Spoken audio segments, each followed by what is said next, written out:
અમેરિકામાંથી ગેરકાયદેસર ભારતીયોને ડિપોર્ટ કરવામાં આવી રહ્યા છે અને લગભગ બીજા 487 ભારતીયોને અનેક એવા લોકોને ડિપોર્ટ કરવામાં આવશે તેવી પણ અત્યારે હાલ વાતો વહેતી થઈ છે। પરંતુ હવે આ બધાની વચ્ચે શું કેનેડામાં પણ ડિપોર્શનની શરૂઆત થવાની છે? દરેક લોકોના મનમાં એક આ પણ સવાલ છે।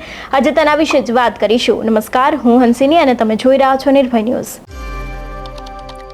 કેનેડામાં પણ છેલ્લા ઘણા સમયથી વિઝાને લઈને અનેક એવા નિયમો બદલાયા છે અને એવી પણ વાતો ચાલી રહી છે કે ટ્રુડો સરકારની બદલે જે તે સરકાર આવશે તે ડિપોર્શનને લઈને અનેક એવી કામગીરી કરી શકે છે તેવી પણ અત્યારે હાલ ચર્ચામાં આવી રહી છે વિગતો। તેની સાથે જ એવા અહેવાલો પણ સામે આવી રહ્યા છે। પરંતુ હવે આ બધાની વચ્ચે કેનેડામાં ડિપોર્શન કરવામાં આવશે કે કેમ? જો વાત કરીએ થોડા સમય અગાઉ ટ્રુડો દ્વારા જે નિવેદન આપવામાં આવ્યું હતું તેમાં સાફપણે કહેવામાં આવ્યું હતું કે ઇમિગ્રેશનને લઈને નિયમો બદલવામાં આવશે, તેની સાથે ઇમિગ્રન્ટ્સ લોકોને નીકાળવામાં આવશે, પરંતુ આની શરૂઆત 2 થી 3 વર્ષમાં ધીરે ધીરે કરવામાં આવશે।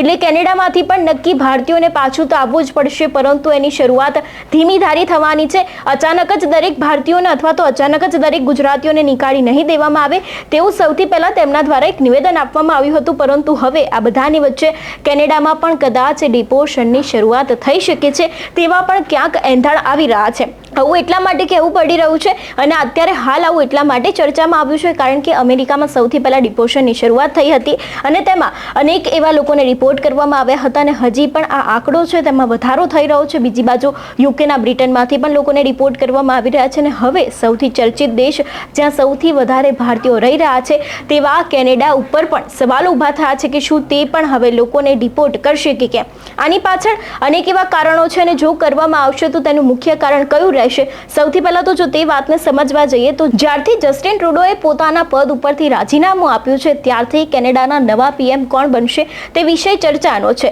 અને જે તે વ્યક્તિ બને છે જેની પણ સત્તા આવે છે તે પણ ભારતીયોને લઈને કેવું વલણ ધરાવે છે તે વાત ઉપર ધ્યાન આપવાની ખાસ જરૂરિયાત છે। કારણ કે જે પ્રમાણે ટ્રુડો સરકાર ભારતીય વિદ્યાર્થીઓને લઈને પોતાનું વલણ જણાવતી હતી ને જે પ્રમાણે તે તેટલી સ્ટ્રિક્ટ હતી એટલું જ નવી કોઈ પણ વ્યક્તિ સત્તા પર આવે છે તેનું અત્યાર સુધીનું જે તે વલણ રહ્યું છે શું તે પણ એવું રહેશે કે કેમ તે એક સૌથી મોટો સવાલ છે। કારણ કે ભારતીય વિદ્યાર્થીઓને લઈને જેટલા પણ નિયમો બદલવામાં આવ્યા હતા તે દરેક નિયમો ટ્રુડો સરકાર દ્વારા જ બદલવામાં આવ્યા હતા।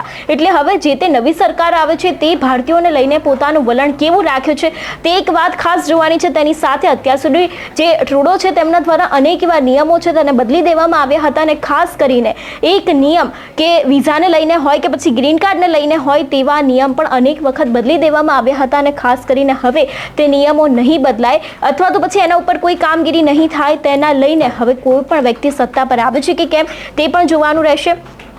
એટલું જ નહીં, જો કેનેડામાં પણ ડિપોર્શનની શરૂઆત થશે તો પછી હવે કેનેડાથી પણ ભારતીયોને પોતાના વતન ભારત પાછું આવવું પડશે તેવી પણ શક્યતાઓ દેખાઈ રહી છે।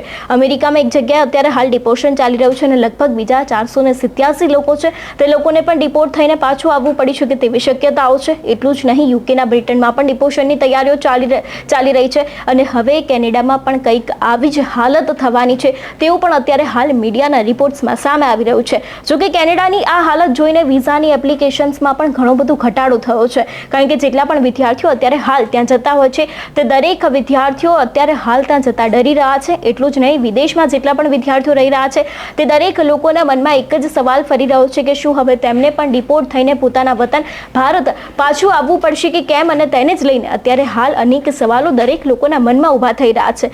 એટલા માટે પણ આવું કહેવામાં આવી રહ્યું છે કે હવે કેનેડા જવાની સંખ્યામાં મોટો ઘટાડો થયો છે, પરંતુ ગુજરાતીઓનો ક્રેઝ કંઈક અલગ જ છે। વિદેશ જવા માટે થઈને જેટલા પણ લોકો છે તે એક તરફ જઈ રહ્યા છે ને બીજી બાજુ અનેક એવા લોકો છે જે લોકોની વિઝા એપ્લિકેશન્સમાં ઘટાડો પણ નોંધાઈ રહ્યો છે। તમને શું લાગે છે કે શું ખરેખર હવે કેનેડામાં પણ ડિપોર્શનની શરૂઆત થશે? તેની સાથે જો ડિપોર્શનની શરૂઆત થશે તો ખાસ કરીને ગુજરાતીઓને કયો ફટકો પડી શકે છે? તમારું શું માનવું છે અમને કમેન્ટ કરીને ચોક્કસથી જણાવજો। તેની સાથે જ અમારી ચેનલ નિર્ભય ન્યૂઝને લાઇક, શેર અને સબસ્ક્રાઇબ કરવાનું ભૂલશો નહીં। નમસ્કાર।